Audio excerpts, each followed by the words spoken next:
नमस्कार दोस्तों, आज 6 अक्टूबर 2024 दिन है रविवार। तो आज देख लेते हैं मध्य प्रदेश की 25 बड़ी फटाफट बड़ी खबर। अभी तक हमारे चैनल को सब्सक्राइब नहीं, चैनल को सब्सक्राइब कर लीजिए और बेल आइकन घंटी को प्रेस कर लीजिए।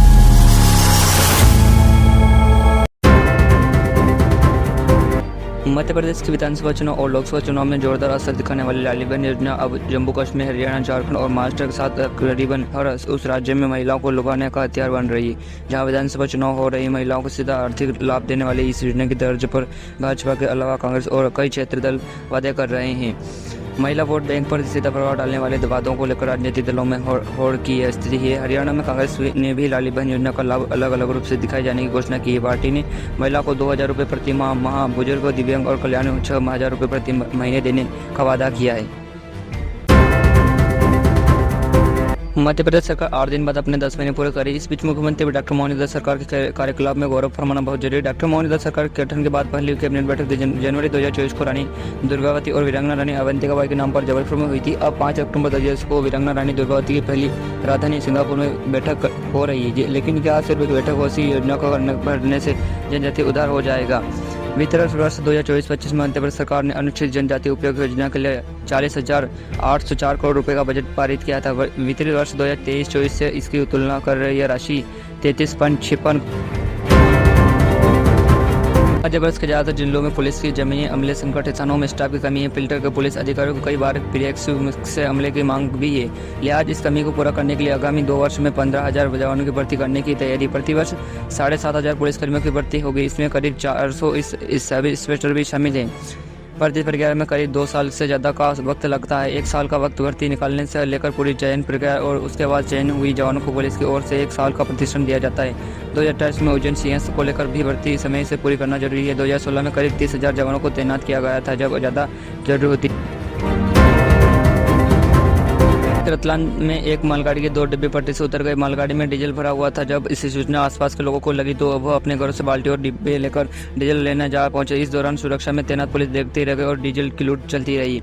तो बता दें कि मालगाड़ी बड़ौद में भोपाल जा रही थी। इस दौरान रतलाम के पास मालगाड़ी के 2 डिब्बे पटरी से नीचे उतर गए। हालांकि इसके दौरान गंभीर हादसा घटित होते ही बच गया, लेकिन इससे जैसे ही लोगों को जानकारी लगी तो मालगाड़ी के डिब्बों में डीजल भरा हुआ था, तो लोगों ने अपने घरों से बाल्टी और डिब्बे लेकर डीजल लेने जा पहुंचे। लोग बाल्टी डिब्बों से डीजल भरकर ले गए। कुछ लोगों ने इससे वीडियो को भी बनाया, सोशल मीडिया पर काफी वायरल हो रहा है। इस हादसे में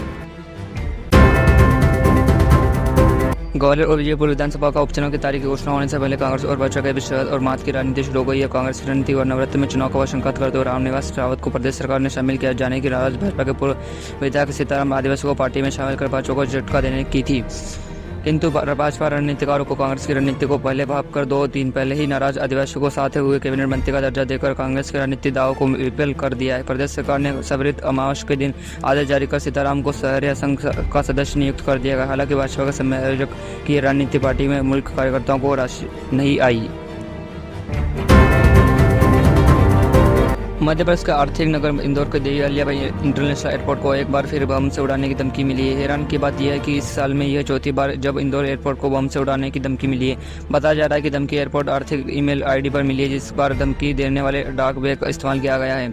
इधर ईमेल मिलने के बाद ही से डीफीएस समेत सुरक्षा एजेंसी सतर्क हो गई। वीटीए को मिलने सूचना के बाद पूरा सतह मुकर पहुंच गया। एयरपोर्ट के कोने कोने की चेकिंग कर रहा है। इससे पहले इंदौर, भोपाल सहित देश के 50 एयरपोर्ट मिलने पर बम से उड़ाने की धमकी मिल चुकी है। धमकी मिलने के बाद इंदौर एयरपोर्ट की सुरक्षा बढ़ा दी जाती है। वही ईमेल के आधार पर एयरपोर्ट के अधिकारियों को अज्ञात व्यक्ति को खिलाफ धमकी देने।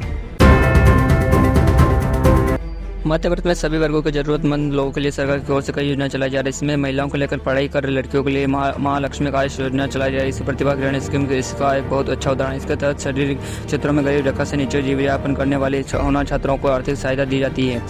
वहीं अब इस योजना से जुड़ा बड़ा अपडेट सामने आया, जिस पिछले कुछ समय से हजारों छात्राओं को योजना के तहत छात्रवृत्ति की राशि न मिलने का सकती थी। इसे लेकर लगातार शिकायत सामने आ रही थी, लेकिन अब योजना को लेकर मध्य प्रदेश सरकार ने उच्च शिक्षा विभाग से बड़ा फैसला लिया है। छात्रवृत्ति की राशि न मिलने पर शिक्षा विभाग को लगातार इसकी शिकायत मिल रही थी। इससे पर एक्शन लेते हुए उच्च शिक्षा विभाग द्वारा सभी